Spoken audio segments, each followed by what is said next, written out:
a lo largo de los años, yo creo que más bien motivado en parte por la masificación de los medios y la facilidad con que hoy en día se transfiere la información, es que nos hemos hecho más conscientes a nivel social y a nivel de individuos dentro de la investigación científica de este tipo de fenómenos.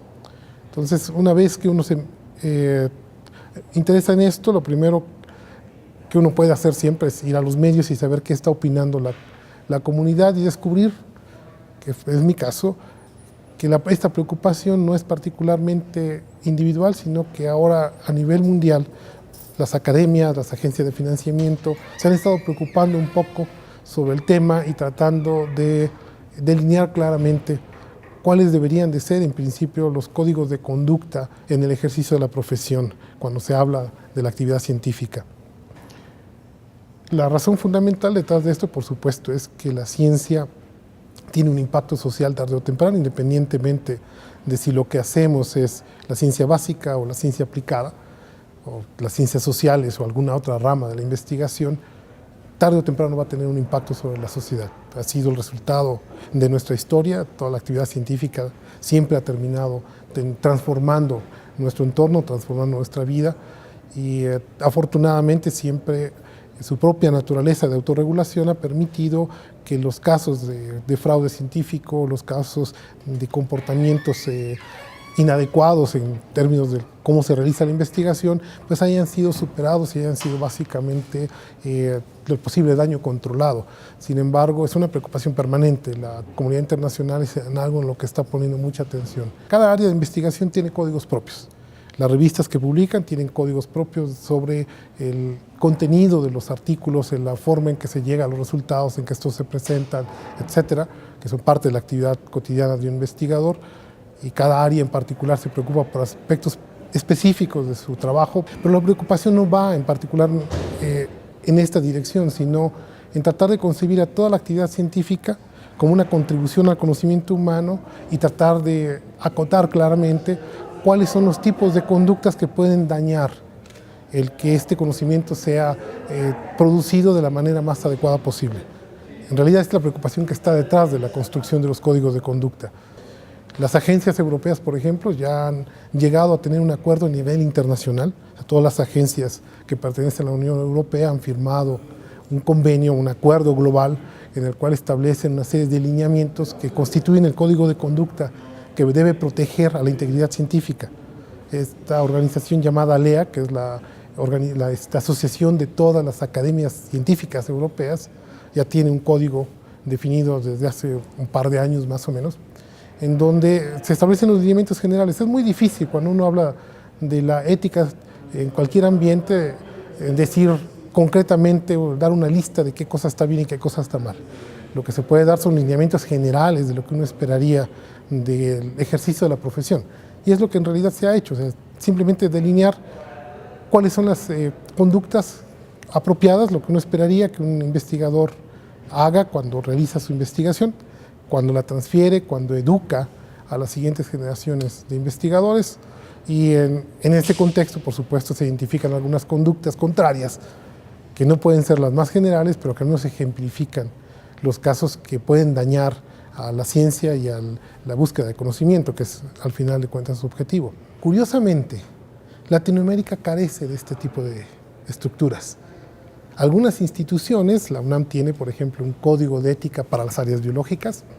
Los colegios médicos tienen sus códigos de ética bien estructurados, pero si algo ocurriera, por ejemplo, si uno quisiese traer un caso como estos que han sonado en los medios a México, y han ocurrido, han aparecido en los medios casos de fraude científico o han ocurrido casos sonados de plagio en las áreas sociales, un caso sonado en la UNAM que se discutió mucho porque tenía que ver con una cuestión más bien de tipo literario, en donde el asunto no se pudo resolver por la carencia de las guías, de cuáles son, en principio, la manera de tratar ese tipo de casos si aparecieran. Sinvestab no es muy diferente. Al igual que muchas de las instituciones en Latinoamérica, carecemos de un código. Tenemos un comité de ética institucional que cuando llega a aparecer un caso que aparece a nivel académico, que los colegios departamentales no pueden tratar por alguna razón y entonces le piden auxilio a la Secretaría Académica o a la Dirección General del centro para que interfiera, para que se involucre en el tema. Generalmente lo que se hace, se llama al comité de ética, se le pasa el problema, que lo estudie, que lo analice y que haga una recomendación. El resultado generalmente de todo esto es, se puede emitir una recomendación, pero no se pueden tomar acciones, porque carecemos de las estructuras que nos permitan tomar esas acciones. O sea, si alguien hiciera un plagio científico en México no hay leyes que penalizaran esto. Es tan elemental como que yo pudiese copiar la información de otro artículo, poner mi nombre y presentarlo como tal. El único que puede establecer una demanda es el autor o la revista del artículo al cual yo estoy plagiando.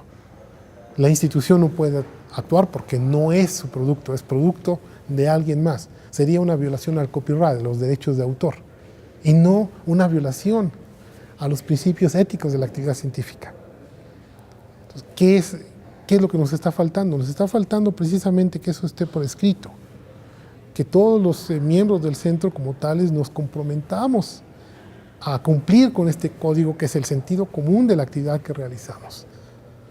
El tema fue puesto en la mesa por el director general en una reunión del Consejo Académico Consultivo. Lo tomamos 7 miembros del Consejo. Decir, bueno, sí tiene razón el director, es importante crear estas estructuras, ponerlas por escrito. ¿Y qué es lo que debe contener? Bueno, por supuesto, debemos alinearnos, incorporar el código de ética, que es el sentido común a nivel mundial. Entonces, lo que hemos hecho es recurrir a los códigos de ética que existen en los diferentes países del primer mundo, existen en Estados Unidos, los hemos retomado, existen a nivel europeo. Mencionaba yo el caso precisamente que las agencias han estado empujando este tipo de la escritura de estos códigos. Entonces, hay 2 tipos de direcciones que se siguen. Las agencias de financiamiento, por supuesto, se preocupan más bien por qué hacer, cómo tratar estos casos cuando aparecen desde el punto de vista administrativo, pero las academias científicas se preocupan más bien de qué hacer desde el punto de vista científico. Entonces, lo que tratamos de hacer es equilibrar estos 2 puntos de vista. Entonces, el código deberá contener, o estamos procurando que contenga, no solo el enunciado de cuáles son los principios éticos básicos con los que partimos. Queremos que contenga, al menos de manera enunciativa, que mencione algunas de las prácticas que consideramos inadecuadas dentro de la actividad científica, como el plagio, la falsificación o manipulación dolosa de los datos, el no dar los reconocimientos adecuados a los colegas que participan en la investigación. Y la tercera parte de lo que el código va a tener que contener es precisamente una reglamentación de los procedimientos, de qué hacer en el caso, por el momento especulativo, de que ocurriese una situación en la cual el comité de ética tuviese que intervenir. Porque el comité de ética existe, pero no tiene lineamientos de cómo analiza un caso, de cómo debe abordarlo, es a criterio personal. Y cuando dejamos este tipo de situaciones a criterio personal, estamos en el peligro también de que se cometan errores que violen los derechos de los individuos que están involucrados, que se cometan abusos o que en el ejercicio de la opinión personal se viola el mismo código de ética. Entonces, es una de las cosas que también tratamos de equilibrar. No solamente que quede establecidos los principios éticos y el señalamiento de cuáles son las prácticas más comunes que consideramos inadecuadas, sino también una estructura que nos diga cómo analizar, cómo tratar, cómo recomendar qué hacer en caso de que alguna situación así ocurriera. En la mayor parte de los países, mi referencia son los países del primer mundo, que es donde esto está bien entendido y hay mecanismos muy claros de cómo se estudia, cómo se tratan este tipo de situaciones. Por lo general, la consecuencia inmediata es no solo el descrédito del individuo que comete una falta grave dentro del proceso de investigación científica, sino que es el equivalente a su muerte en el ambiente de la investigación. O sea, es completamente exiliado del proceso de investigación porque el daño que genera es muy grande. No solamente daña a él su carrera al haber cometido una falta grave o una falta importante en el proceso de contribución a la generación de conocimiento, daña a los estudiantes involucrados porque van a acarrear el resto de su vida el estigma de haber colaborado, haber trabajado con alguien que se guía por prácticas inadecuadas. Pero no solamente ellos, también las instituciones sufren su prestigio. Cuando esto ocurre en una institución dada, el prestigio de la institución se ve comprometido. porque entonces el resto de la comunidad se pregunta, bueno, ¿qué tipo de investigadores estás contratando? ¿Cuáles son tus filtros? ¿Cuáles son el seguimiento que tú le das de manera puntual al tipo de actividad científica que realizan en tus instituciones? Y también la sociedad se ve dañada. Se ve dañada porque el impacto que tiene sobre el día a día, el sacar productos que no hayan pasado por los filtros adecuados de control, o el haber utilizado poblaciones sin el control adecuado, sin el cuidado adecuado para probar nuevos medicamentos o nuevos procedimientos, etcétera, pues sufre directamente. Pero también la ciencia sufre daño.